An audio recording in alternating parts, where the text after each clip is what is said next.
Olá pessoal, como é que estão? Espero que todos estejam bem. Pessoal, falar sobre a prisão arbitrária do deputado federal, né, Daniel Silveira. Eu não preciso aqui dizer que os advogados, os juízes, os promotores, aqueles que dão razão para essa prisão ridícula, absurda, são de viés esquerdista, né? Porque o próprio ordenamento jurídico, isso qualquer um que pegar e ler o Vademecum, vai ver que não existe mandado de prisão em flagrante. Se é flagrante, não há mandado de prisão, né? E outra coisa, eu vou deixar aqui, eu vou mostrar para vocês, tá? Aqui, o que o Caio Coppola, tá? Caio Coppola colocou no ar e que com certeza as outras emissoras não vão mostrar e muita gente vai querer abafar, porque ele dá na cara com as palavras, tá? Não é com socos, não é com agressão física, com palavras, com argumentos, ele dá na cara de toda essa imprensa hipócrita e de todos esses pseudo defensores jurídicos, né? Porque é ridículo, algum advogado tinha que ser caçado a OAB desse cara, um advogado defender essa arbitrariedade, essa insensatez, esse ato ditatorial, tá? Porque não leu, né? Rasgou a Constituição, foi rasgada, porque o artigo 53 no parágrafo 2 lá, todo mundo tá postando no Facebook, todo mundo tá mostrando, tá escancarando aí, né? O jurista Ives Gandra já deu o parecer dele, já provou que é totalmente inconstitucional, é insustentável essa prisão. Então agora nós vamos ver o que vai acontecer, né, com a Câmara.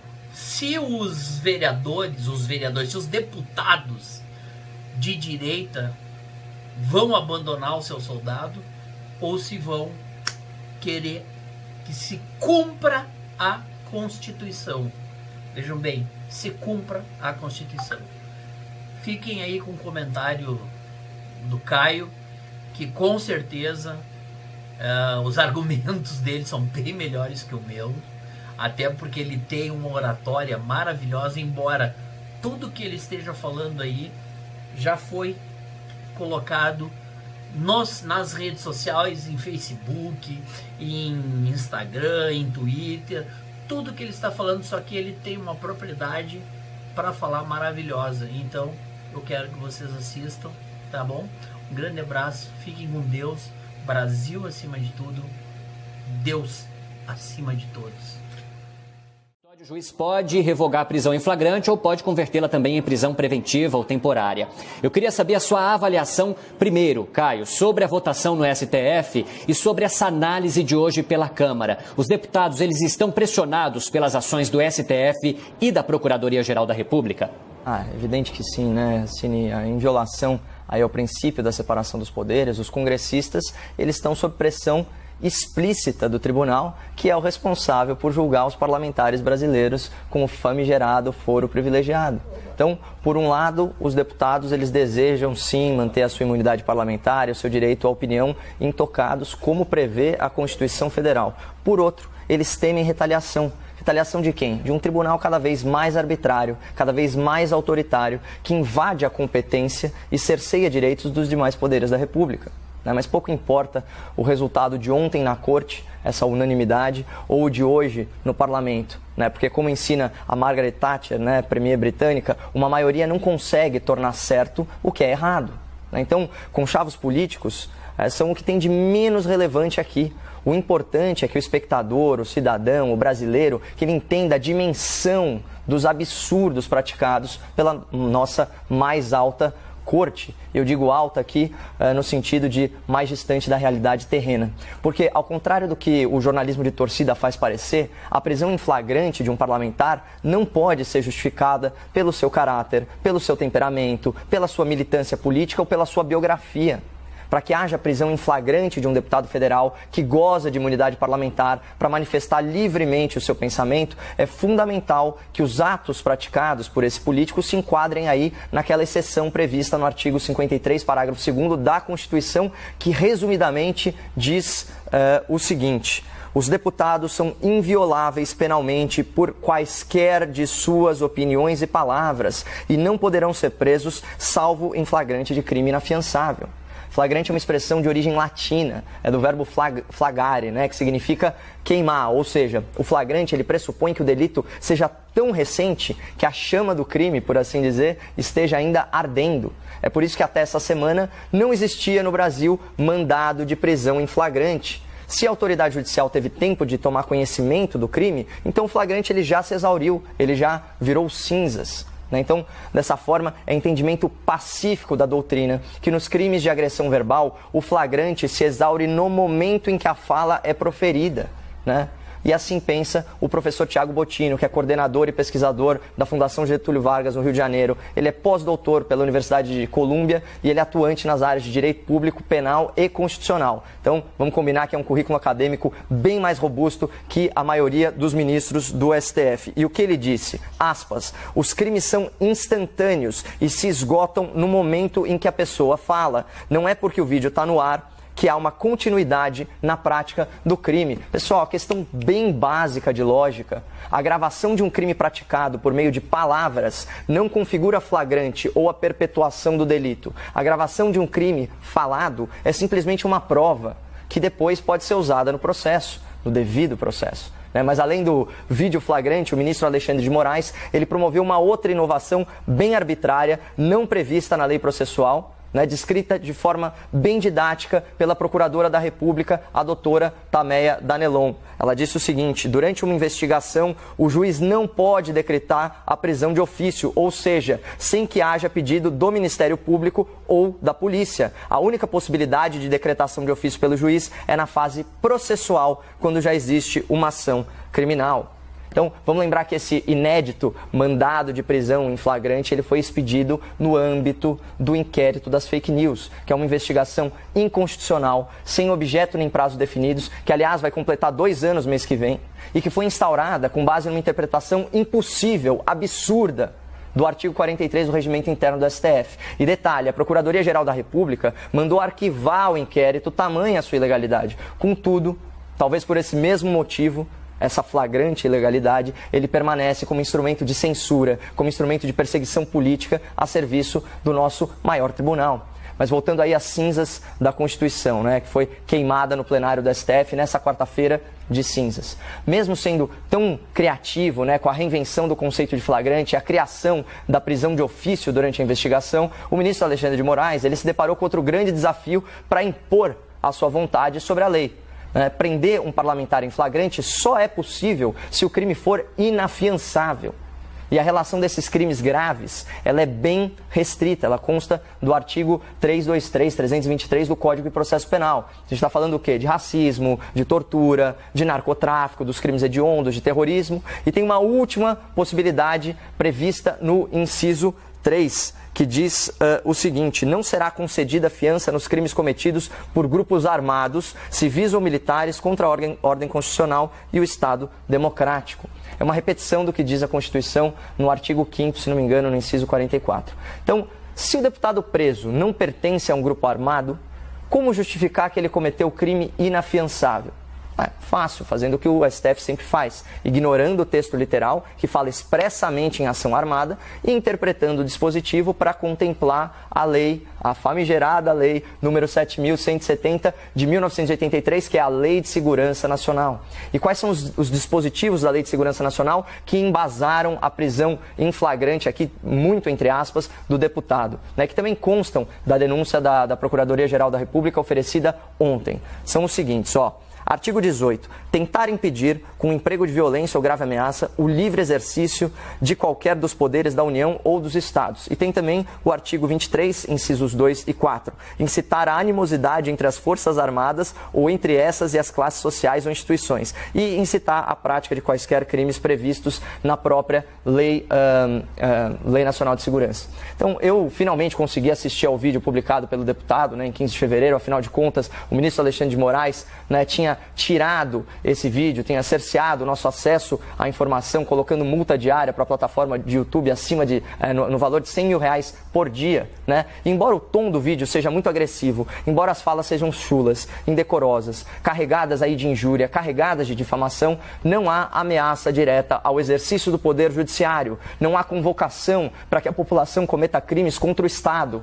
E não há conclamação para que as Forças Armadas intercedam no Supremo e vice-versa. Só umas provocações, umas bravatas de uma pessoa que não detém qualquer poder real, qualquer poder institucional, além do seu mandato parlamentar. Portanto, só recapitulando, né, para que fique bem claro, esse inquérito é inconstitucional. Ele promove a censura e a perseguição política. E a sua ilegalidade é tão patente que a PGR solicitou o seu arquivamento. A prisão que foi realizada desrespeita o devido processo legal, porque o ministro nunca poderia decretá-la na fase de investigação sem ser provocado pela polícia ou pelo Ministério Público. E, além disso, por ter sido motivado por palavras proferidas por um deputado, a prisão viola a garantia constitucional de imunidade parlamentar e, ainda que o direito de opinião fosse relativizado, ou ainda que ele seja relativizado, não se caracterizou o flagrante e os crimes praticados no vídeo são todos passíveis de fiança. Então, finalmente, a Lei de Segurança Nacional, que a gente estava tratando, não se aplica ao conteúdo do vídeo publicado, bastando os tipos previstos no Código Penal. Porque se houve crime, os delitos não foram praticados contra o regime democrático, mas sim contra os membros do Poder Judiciário, o que é muito, mas muito diferente. Essa é a realidade jurídica. O resto é interpretação, é narrativa, é torcida. E eu repito aqui, eu não concordo com essa ventilação de acusações sem provas. Eu nunca utilizei de injúria, de difamação nas minhas críticas. Eu não tenho nenhuma afinidade pessoal com esse deputado federal em específico, mas aqui o que a gente está discutindo não é o caráter do parlamentar, não é a biografia dele, nem as suas ideias. O que está em discussão é a correta aplicação da lei e das regras de prisão neste caso. Né? Sem falar aí na falta de respeito à Constituição, ao Instituto da Imunidade Parlamentar e, claro, ao princípio da separação dos poderes. É disso que se trata, não de um julgamento moral sobre esse deputado. Eletrônica. Eu quero saber qual a sua avaliação sobre essa proposta complementar da PGR e se seria uma forma de livrar o deputado da prisão sem que o STF fosse contrariado. Nossa, você percebe, Evandro, o próprio enunciado da pergunta que você me dirigiu, né, já mostra que a preocupação dessa turma não é com a justiça, mas é com a acomodação, né, de interesses pessoais e corporativos do Supremo Tribunal. É evidente. Olha o que está normalizado aqui no nosso debate público. A gente está especulando sobre, aspas, a PGR contrariar os ministros do STF, quando a única preocupação legítima deveria ser não contrariar a Constituição, a lei, né? Que por inspiração da data de ontem se tornou cinzas, como eu já citei. Né? O tal mandado de prisão em flagrante é ilegal, a prisão de ofício é ilegal, a manutenção da prisão é ilegal e qualquer outra forma de cerceamento da liberdade desse parlamentar, especialmente em decorrência das suas opiniões, é ilegal.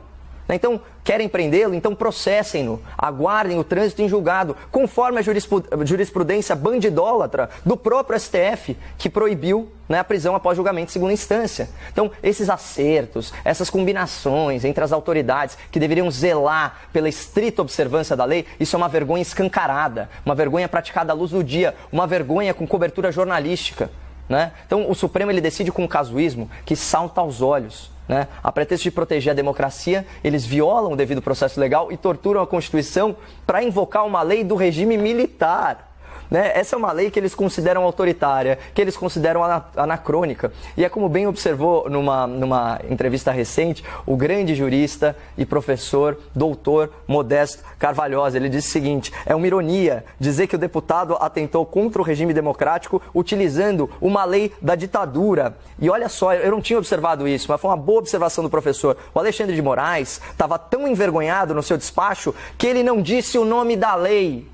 É Lei de Segurança Nacional, para sua vergonha, ministro. E vejam qual que era a opinião da esquerda. Eu separei aqui da advocacia milionária e da elite judiciária sobre o uso dessa lei nas palavras do então vice-presidente da OAB de São Paulo, doutor Ricardo Santos Filho. Ele disse o seguinte em artigo: promulgada nos estertores do regime militar, como se for uma tentativa de continuidade do aparelho repressivo, a Lei de Segurança Nacional parecia esquecida, mas agora dá sinais de ser um esporo jurídico latente à espera das condições propícias para recobrar a sua malignidade, a sua perversidade, a sua maldade. E ele continua, artigo de 2019, a simples menção da possibilidade de reavivar a lei para enquadrar adversários políticos demonstra a imperdoável vacilação do universo jurídico e democrático em deixá-la vigente. Bom, o título desse artigo sobre a Lei de Segurança Nacional, para quem se interessar, é O Último Bastião do Entulho Autoritário.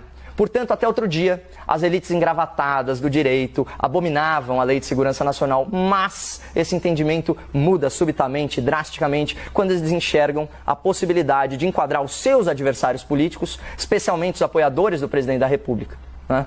E já que a gente está nessa pegada aí de escancarar a hipocrisia alheia, eu vou citar aqui o trecho de uma fala de terceiro que está circulando na internet. Diz o seguinte: tem que fechar o Supremo Tribunal Federal. Nós temos que evitar que gente como Roberto Barroso tenha o poder de ditar os rumos do processo eleitoral, da escolha popular e da democracia brasileira. Estou falando entre aspas, hein, pessoal? Não quero nenhum mandado de prisão em flagrante contra mim.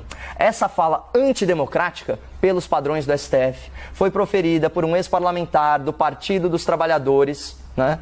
E esse ex-parlamentar é ex-presidente da OAB do Rio de Janeiro, né? Ao contrário do deputado que o ministro prendeu, ele fala explicitamente no fechamento do tribunal. E assim deveria ser enquadrado na Lei de Segurança Nacional, também pelos padrões do STF. Então essa fala, ela está disponível na internet e ela circula nas redes sociais, caracterizando o quê? O flagrante, ainda pelos padrões do STF.